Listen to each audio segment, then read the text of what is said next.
Yep. There we go. Because there's quite a few on this log. I don't normally pick them when they're that small. But look. One of my favourites.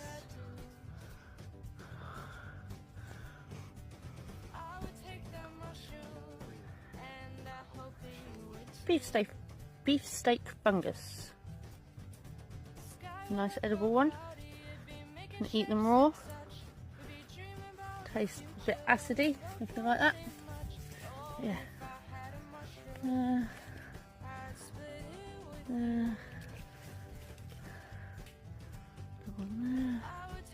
Let them grow. That's going to be a good one. That's going to be a nice one.